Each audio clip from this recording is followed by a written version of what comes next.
Welcome back to the Sports Source. This segment of our show is brought to you by Parkside Cabin Rentals. Great Smoky Mountains are always a terrific place to get away.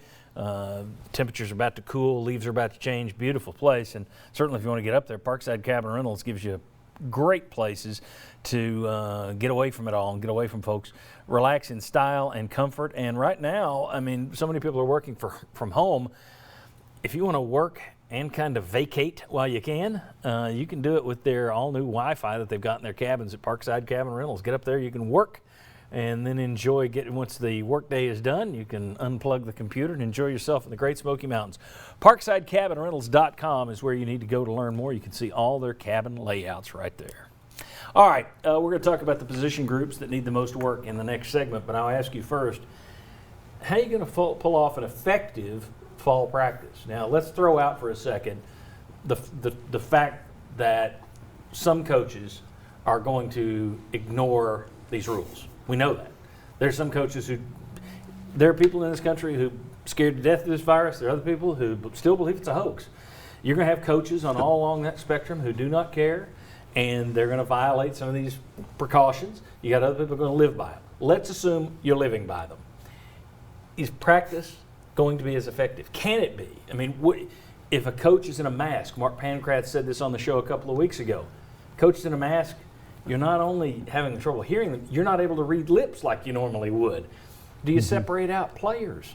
Is it ones versus ones, or you don't want to risk all your ones? Can it be as effective if the precautions are in place, Jimmy? John, I don't think it can be as effective, but I will say this. I think Trey Smith could do it because he didn't hardly practice at all last year, and he was pretty darn good. I think it is going to limit the amount of contact you have at the line of scrimmage. I think you can still do some 7-on-7 stuff. You can still work on a lot of your passing drills, but I think the contact in the line of scrimmage is probably going to be a little bit less than it has been. That's one of the biggest things I see changing during the course of practice. Yeah, and practice-wise, I know a lot of schools have eliminated, it was called the Oklahoma drill, the old bull in the ring type thing where you get the players around in a big circle and one-on-one like offensive linemen against defensive What about linemen. the circle of life? So that's gone. I mean, do you do ones versus ones full contact as much? No, I don't see how you can. Because you're doing so much more in pods in groups of 4 to 6. So a lot of this too goes back to how hard the players have worked on their own before they get back.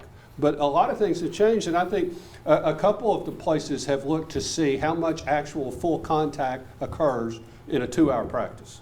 And they're hoping to reduce that as much as they can. Yeah, and perhaps you'll have less injuries that occur leading up to the start of the season, which could be a positive. But I think there also will be a fear of, is there enough physical preparation once you get ready for the season? You can't limit contact once you go out there and play 60 minutes of football. So are they going to be physically ready? I know the NFL has expressed that concern from the Players Association. So I'm guessing that along the line of scrimmage, I think you're going to see shorter bursts of work done because you have the 6 feet, 15-minute window that applies to contact. So if you shorten that, you limit what would be considered contact if somebody does test positive, because you're trying to limit quarantine time if somebody does test positive. That's a big part of this. As much as getting it, it's what if somebody does get it, how many does that affect? Well, normally, this position group is here working together with this position group going against. Okay, well, do you keep the whole position group here? Do you spread them out to where if Joey gets it, Timmy doesn't, and they don't have to quarantine the whole bunch? The good news is for schools like Tennessee, where you now have 500 people on staff, you got more people to spread out and run some drills more effectively than you could in the past, where you got the line coach and he's working with the line, whereas now you could have 5 different guys working with these 2 linemen, you get these 2 linemen, so that could be effective. And do you think about like in baseball where they have the alternate side, the 30 players in an alternate side? Well, what happens or with your quarterbacks in the quarterback room? Do you keep the 3rd string quarterback totally separate from the other players so that the starting quarterback gets it? You don't have to quarantine all 3 of them. I would think your quarterbacks and your specialists are going to be kept separate. You'd have to. Your kickers, I mean. In terms of the practice field, I've always wondered why Tennessee needed 25 practice fields. COVID, they saw it coming. The game. Talk about preparation. Yes, they knew. All right, when we come back, let's talk about Tennessee's defense and special teams.